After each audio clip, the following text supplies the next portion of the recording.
शेतकरी मित्रांनो, आज आपण व्हिडिओच्या माध्यमातून विविध ठिकाणचे कापसाचे बाजारभाव जाणून घेणार आहोत. तर आजचा दिनांक आपल्याला वरती दिसत असेल 13/12/2025. यामध्ये आपण सर्वात प्रथम अमरावतीमध्ये कापसाचा बाजारभाव जाणून घेणार आहोत. अमरावतीमध्ये सर्वात कमी दर हा 7,200 रुपयापासून 7,400 रुपये सर्वाधिकचा दर मिळाला. सावनेरमध्ये 7,225 रुपये ते 7,325 रुपये असा दर मिळाला.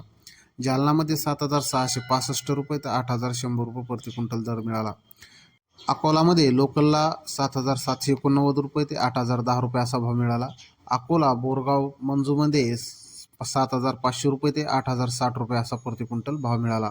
तसेच देऊळगाव राजा लोकलला 6,950 रुपये ते 7,400 रुपये असा भाव मिळाला.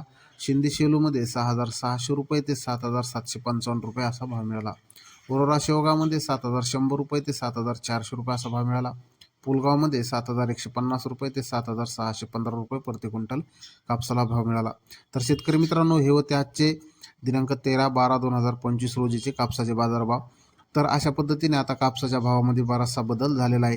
तर कापूस हा 7,000 ते 8,000 दरम्यान खरेदीला सुरुवात झालेली आहे. तर शेतकरी मित्रांनी अजिबात कापूस घालण्यास गडबड करू नये. कापसाची डेली अपडेट जाणून घेण्यासाठी कृषीप्रधान यूट्यूब चॅनलला सबस्क्राईब करा, जेणेकरून तुमच्यापर्यंत असेच मालाच्या भावाविषयी माहिती येत राहील. व्हिडिओला लाईक आणि शेअर करायला विसरू नका.